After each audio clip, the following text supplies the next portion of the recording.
Nga pala si Julius Mir from Dream Team. I'm 27 years old. Ginagawa ko tong business 1 year. 1 year na nag-start ako noong October 9, 2019. Before ako mag-start dito sa iWatch, naging construction worker ako.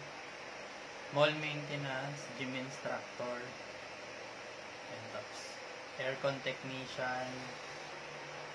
Tapos marami pang iba na sideline.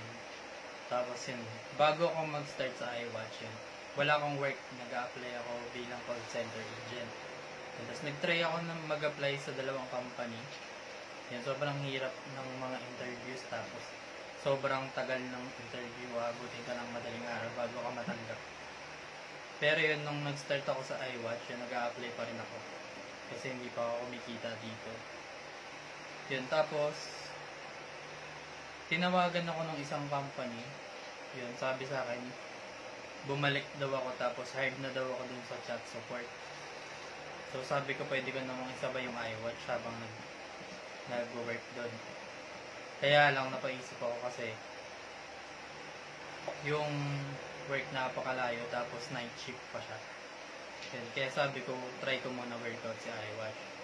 Yun, tapos nung trinay ko si iWatch na natrabahuhin, kumikita naman kahit papano. Nung first 3 months kumita ako, pero mababa pa lang, pero sabi ko lalaki din yan. Tapos tinuloy-tuloy ko lang siya. Yung work kasi hindi ko talaga siya gusto, kaya nung tinawagan nila ako ng paulit-ulit, hindi ko na talaga grinab yung opportunity na maging chat support dun sa company na yan, sa Muñoz. Kasi gusto ko talaga ng gantong business, yung nasa bahay lang. Yan. Tapos nag-start ako dito. Nung una wala talagang naniniwala sa akin. Yan. Yung mga kakilala ko, yung may mga sumali, konti lang, kaya lang hindi rin sila tumagal kasi yun, may mga pera kasi sila, kaya wala rin silang reason para i-focus yung gantong negosyo. Yan. Tapos tinuloy-tuloy ko pa rin yung business kahit konti lang yung naniniwala, tapos kahit hindi naniniwala sa akin yung mga nakapaligid sa akin, kahit nini-negative nila ako na mag-work ka na lang kasi hindi naman kumikita ng malaki dyan sa ginagawa mo. Kasi sa work sigurado yung income. Yan. Sabi ko, kasi nangyari na dun sa nag-invite sa akin dun sa kababata ko, si Coach Tricio Sarano. Kumita siya ng 500,000 within 4 months. So sabi ko, kaya ko rin siguro yung nagawa niya. Kaya naniwala lang ako dun sa vision na magagawa ko din yung kumita ng ganun kalaki. Then after 3 months, part-time ko siya ginagawa habang naghahanap rin ako ng mga sideline. Yun, tinuloy-tuloy namin nung January, nag-start na kami mag-full-time kasi marami na talagang kumikita ng malaki. So, na-inspired kami dun sa mga kumikita na ng malaki kasi kaparehas din namin silang dating nag-work. Ako kasi dati nag-work ako for 6 years, wala talaga akong naipon. Kaya nung nakakita ko ng gantong klaseng opportunity na pwedeng kumita ng ganto kalaki, grinab ko kaagad kasi sulit siya kung magte-take ka ng risk, tapos ganun din kalaki yung kikitain mo. Kung kaya naman ng iba, kaya rin natin gawin. Yun, tapos tuloy-tuloy lang ginagawa ko yung iWatch kahit minsan wala kaming kinikita. Konti lang yung naniniwala. Inaalok pa rin namin yung business through online kahit nasa bahay lang. Yun. Lagi kaming puyat nung nag-uumpisa pa lang kami, tapos maaga kami nagigising para makapag-post, kumausap ng mga tao, i-offer yung business. Yun.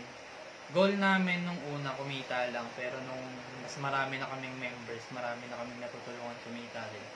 Goal na namin yung makatulong sa kapwa, kasi nung kumita na kami ng medyo lumalaki na 8,000 na kami 1 week. Yun, nararamdaman na namin yung bayad dun sa mga ginagawa namin, puyat, pagod. Tapos yung mga nai-invite namin dito, kumikita na rin ng malaki. So natutuwa kami kasi nakakataba ng puso na ikaw rin yung tumulong sa kanila para kumita rin sila ng ganun. So yun, maraming struggles nung umpisa, tapos maraming nagre-reject sa amin, maraming nagsasabi, scam yan yung ginagawa nyo, hindi naman talaga kumikita ng ganito kalaki.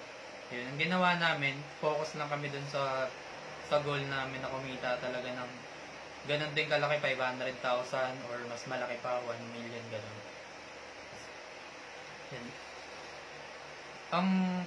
Ang ginagawa lang namin talaga yung nasa bahay ka lang, tapos nag-chat ka lang, minsan tinatawagan mo yung mga clients, sinishare mo lang yung opportunity kasi sobrang daming ways para kumita sa platform.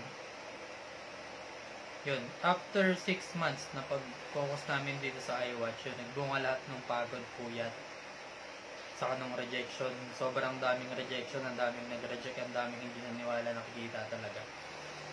Yung nag-pandemic, yun, doon namin naramdaman yung kita doon sa mga ginagawa namin. Siguro kinita lang namin within 5 months. Siguro wala pang 30,000 or less than 30,000 pa. Yung May, nung nag-start yung lockdown, nagulat kami doon sa kinikita na namin kasi sobrang dami nang sumasali kasi naging in-demand yung online business. Yun, tapos naramdaman namin, kumita kami isang beses, 15,000 sa isang linggo. Tapos, sabi namin, pwede pala talagang kumita ng ganito kalaki. Tapos yun, nag-umpisa akong kumita ng ganito kalaki. Sumunod yung mga na-invite ko, kumikita na rin ng ganito kalaki. Tinuloy-tuloy lang namin hanggang sa nagiging 20,000 weekly na siya. Yun, nagulat kami kasi yung dating wala kaming kinikita, marami nagre-reject, hindi naniniwala. Naniniwala na kasi nakikita na nila yung resulta ng ginagawa namin. So marami nang naniwala, sunod-sunod na sumasali na yung mga kakilala ko. Even yung family members sumasali na rin sila kasi malaki na talaga yung kinikita. Yan.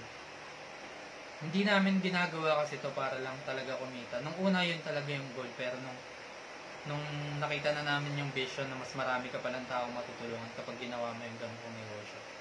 Yun, mas na ginanahan kami magtrabaho, mas ginanahan kaming i-workout, saka mas ginanahan kami i-share sa tao kasi nakakatulong talaga siya, lalo na ngayon pandemic. Yun. Ngayon, dati kumikita ako ng 300 or 350 to 400 per day dun sa mga password ko. Yung pinakamababa ko dating sa sahod nun sa isang araw is 300 sa pagiging gym instructor. Yun, 300 isang araw, tapos mag-work ka ng 14 hours. Yun. All around pa yung trabaho mong ginagawa kasi ikaw na yung pinaka-stop doon sa gym. Ikaw yung cashier, ikaw yung maglilinis, ikaw yung mag-a-assist, ikaw yung instructor. Yun, tapos ang sahod mo 300 lang. Kasi mababa talaga yung rate kapag provincial. Tapos kapag gym instructor, depende lang kung maraming magpapaturo sa'yo. Yun, ganun yung naranasan ko, kaya sabi ko, kailangan ko talaga ng extra income kasi sa akin palang kulang na yung kinikita. So yun, naghanap ako talaga ng mas malaking kitaan, naghanap ako ng online business. Yun, sakto nakita nung kaibigan ko yung iWatch, kumita siya ng malaki. Nung una, in-offer niya sa akin, kaso bago pa lang siya, hindi pa siya kumikita, kaya di agad ako naniwala. Pero nun, after 4 months, kumita siya ng 500,000. Yun, na-convince niya na ako na sumali. Pinag-aralan ko muna yung system, tinignan ko kung legal talaga, kung legit talaga siya. Yun, tapos nung inaral ko, sabi ko pwede nga talagang kumita ng malaki. Kaya yun, inumpisahan ko siya hanggang ngayon, ginagawa ko pa rin siya, full time na. Yun, yung dating nakita ko lang sa kanya, ngayon kinita ko na rin.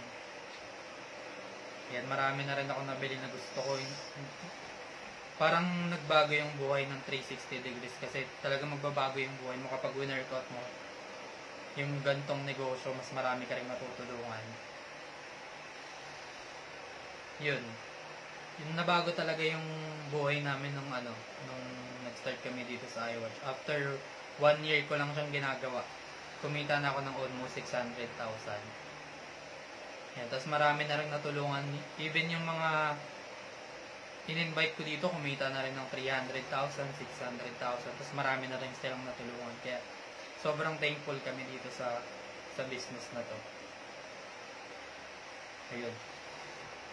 Sa mga natatakot mag-take risk, tignan nyo lang lagi kung ano yung pwede nyong makuha, wag yung mawawala sa inyo kasi wala namang mawawala kung susubukan mo. Saka Wala namang masamang sumubok ng bago kung paulit-ulit na lang yung ginagawa mo saka walang nagbabago. Yan. Tuloy-tuloy mo lang kapag may pangarap ka, tuloy-tuloy mo lang yung gagawin mo. Talagang nagbubunga yung work, yung hard work. Kapag maganda yung ginagawa mo, kapag tama yung ginagawa mo, sa kapag mas marami kang natutulungan na tao. Yan. And thank you sa panonood.